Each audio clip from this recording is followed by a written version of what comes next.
welcome back to the Life and Listings podcast. Today, I have the amazing Deborah joining us. How are you doing today?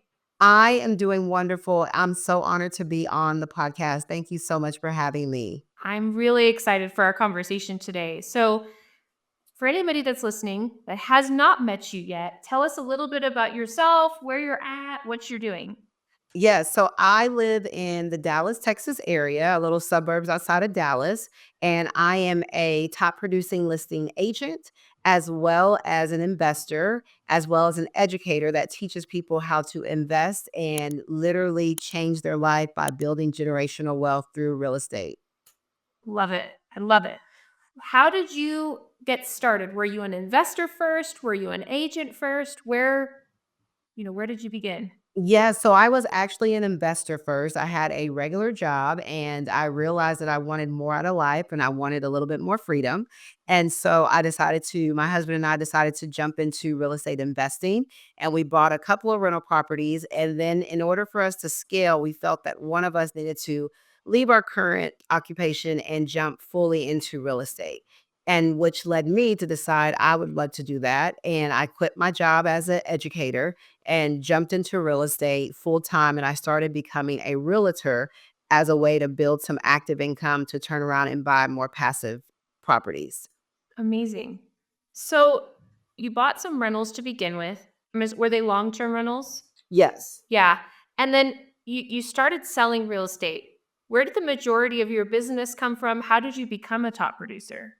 Yes. During the time that I quit, that was right before the world shut down for COVID. So, literally months later, literally everybody could not go anywhere. We had to stay at home. And I'm literally like, oh my gosh, I just quit my rate and fly. Well, I knew I was making consistent income to now become a realtor where you cannot do anything.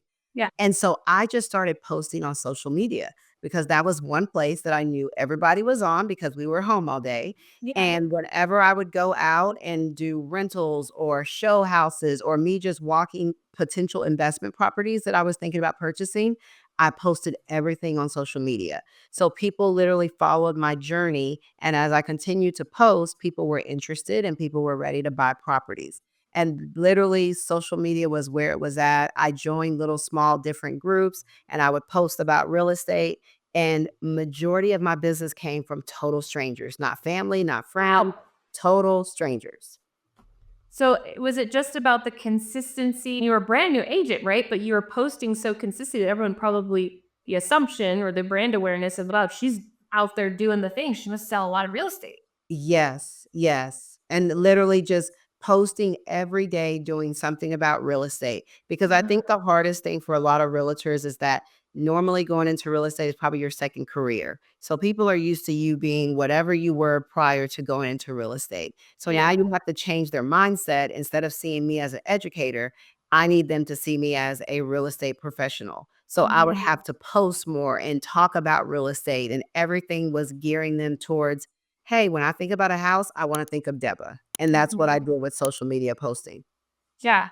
And that's so important, right? Even when you're not just beginning, when you're doing this for 10 years, are these people that are following on social media or seeing you at the grocery store, do they look at you as a realtor or do they not know what you do? So are you in some of you teach investing. So are you teaching investors that also sell real estate, or is that your niche where they're doing the same thing, or No, are to you teach teaching? kind of anyone that wants to know about investing. Now, I do really push hard for realtors because I'm like, y'all are too close to the business not to be a part of the investing side. And you can do better service for your clients if you are an investor because now you're not chasing, hey, I got to close the deal, got to close the deal. You created your own passive income or another way for you to make money where now you Mhm. can really show up and do what's best for your clients. Yeah. And so someone that has never invested in any real estate before, where do you tell them to start? Yeah, so the first place is you got to figure out where you want to invest. Do you want to invest in your hometown? Do you want to invest somewhere that's close to you? You would have to look at the market. So you really have to look at, if I'm doing long term, for example, I need to see what are the houses selling for and what can I rent it for? And then make sure that your mortgage payment the rent will cover that mortgage payment. And if it Mhm. doesn't, that immediately is a big no, like, that's not where you want to invest. So Yeah. those type of areas you wanna look at, maybe see short-term rentals, see if those work in those type of markets. Or you decide to reach out to other realtors in other markets, and maybe it's okay to invest out of state. You just have to do your due diligence of what works best. So pinpoint that. What kind of investment are you doing and where? Yes. Make sure it cash flows, and then you're looking for a specific property, whether you're the realtor on it or you're using it as Yes. your realtor. Okay. And what about funds? Are you using like private money? Are you telling people they need to save for a certain amount of time? Like how do you get that first chunk of change to invest? Yeah, so that's probably the biggest or one of the most questions I always get asked is like, how do you get the money? We use several different sources. We'll use our own cash. We can also use hard money lenders. I have a really great relationship with a hard money lender that helps with giving us 100% financing. As Mhm. long as the numbers make sense on the deal, I have students that are only bringing $10 to $12,000 to the table, and the hard money lender covers the purchase and the rehab. I've had people where they're partnering together. Maybe they have 10, the other person has another 10,000. They bring that together and they partner and they go out and buy their first flip or Yeah. buy their first buy and hold. So there's a lot of different options. And in my course, I go over that. Money is not going to be the option. Money is not going to Mhm. be the issue. We're going to show you different ways that you can get the money so that you can then go and invest and find the best deal. Yeah. And I'm sure that's where a lot of people get stuck, right? I don't have hundreds of thousands of dollars to go buy my first investment, right? Yes. You could be creative to get into that first one, then you can make a little bit more money and then invest it again. So awesome. And then let's talk about the agent side of stuff too. So you started on social media. Is that still your main source of income or is are leads, I would say, or are you like diverse in where some of those come from now? Yes, so I would say majority is still social media because I still post every day. Now I'm just not the one posting because I'm just so busy, but we do have someone that helps us post every single day that keeps track of what we're closing, and we really work on those leads. And then we have different funnels where people can reach out to us, they can book a call with me, and we come up with a strategy that works best for them because a lot of people want to invest, but that may not be your best way of getting into real estate investing. It Yeah. could be, let's get your first home. Let's live in that home for a year and a half, and then you can turn around and turn that into a rental, and then you can buy Mhm. another home, and we can start that strategy by house hacking. So there's different strategies to become a real estate investor. My Mhm. biggest takeaway is do something. Stop renting. Yeah. Yeah. I know recently I was talking to someone, I was like, "You're living in this big, beautiful house. You're spending crazy amounts of money on rent. Yeah. You could go buy something. It's not gonna be as nice." I'm like, "Okay, but at least you own it, live in it for a couple years." Just like you said, either rent that one out Yeah. and go get something else, or you sell this one and now you can go get your, dream home or whatever. Yes. But I'm like, "Don't rent and you're a realtor on top of it, like, you need to Yeah. go invest in that." So, are you with all of the agents you're meeting, you're really pushing them into, you need to be investing in the stuff you're selling, so you're Yeah. better educated. Yes, because I feel like I'm a better agent because I'm an investor. Because there is not a property that will come to my desk that I cannot come up with an option of how we can sell it, how we can do creative financing, how we can do everything. And I think for me, I am a better agent because I have rental properties, because I have passive income. So when I meet someone that immediately is ready to buy a property, I am more like, let's find the right house for you. I'm not in a rush Mhm, to make sure I just find you something and we move on.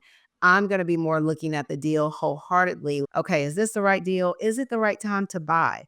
A lot of mhm. realtors will not tell their sellers or buyers, hey, it's probably not the right time to buy. Let's just hold off for another month or so when the market cools down or when the interest rates go down, and then we can come back and discuss it.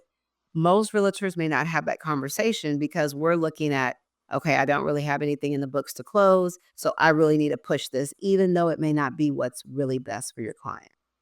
And I think there's just a certain level of education, right? If you've never owned a home before, you've never owned a rental, you've never lost money on a deal, Yes. you really don't know how to direct this client on, hey, this is going to lose you money because of what you were just saying earlier of the cash flow. Okay, maybe they're not looking to rent it out to begin with, but maybe they are looking to live in it. And then maybe when you're talking to them, they're like, yeah, in 2 years, I might need to do this. Hey, you could only get rent this much rent, you're already underneath that house. There's a Yeah. different level of education that comes with being involved on the investment side. Absolutely. Yeah. Absolutely.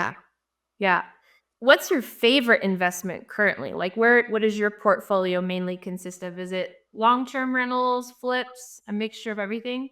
Yeah, so it's a little bit of everything. I have about 30 rental properties that I self-manage, and then I also part of those rental properties are new construction that I've converted into rentals, where we'll go ahead, buy land, build a house, and keep it as a rental. And then Amazing. I also do about 3 to 4 flips a year just to keep some active income coming through.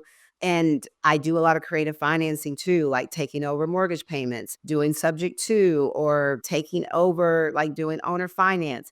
Just whatever seems to make sense at that time, that's where I'm at. I'm even dabbling into out of state investment, looking in Alabama and Birmingham area and buying some properties that I can do rent to own with. So Yeah. I just think it's just because you tap into a little bit of real estate, you realize there's just like a whole nother world, Yeah. different things that you can do. Yeah.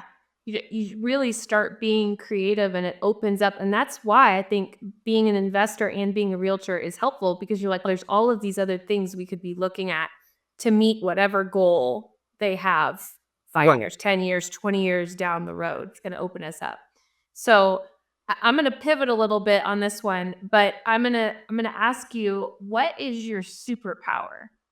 Yes, I would say my superpower is believing in people and really inspiring people to tap into their own superpower. Because Hmm. I really tell people that everything that you want to do in life and everything that you think you need to get there, it's already inside of you. You just have to believe it and tap into it. So that spark inside that you're like, I need to get more education. I need to do, you really don't have to do any of that because it's already inside of you. You just have to believe it's there and watch how it just blossoms, and then you help other people find theirs. That's such an amazing superpower to have, right? Because you're bettering other people's lives because you're like, no, I see something in you. Yeah. This amazing talent that you have, or like, I mean, you're teaching people to invest that would probably have never done it Yeah. otherwise, changing their lives completely for sure. Yes, yes. I have some clients that they started with me maybe about a year or so ago. They're now on property number 8. And now they're bringing their family in and they're like, you guys need to learn how to do this. And when you talk to them, you would have never thought they could do this. And they always come back and say, Deb, I cannot believe you showed us how to do this. This is a whole nother way of thinking. You changed the trajectory, not for only me, but everyone around me. And that's what it's about. That's 8 properties in their first year of investing. Yes. That is impressive, and that is 100% that's life-changing. No wonder they're bringing their entire family Yes. into it too, right? They're like, "Get I the come over agree. here. There's Yeah. good stuff over here." But this has been great. I'm so excited for anybody listening that hasn't invested before or has invested before just to get some insights on that. If someone wants to follow you or reach out to you, I'm assuming follow you on social media, see all your real estate posts, where is the best place to send them? Yes, if you follow me on social media, especially Instagram, I'm at Deba Flips Texas. You can literally send me a message directly. We can book a call together, or you can go to my website, which is douglasdwellings.com, and you can learn about my courses and different things I offer, or you can just book a call with me and we can chat about your personal strategy. Amazing. Thank you so much for joining us today. This has been great. Absolutely. Thank you so much for having me. Have a good day. You too.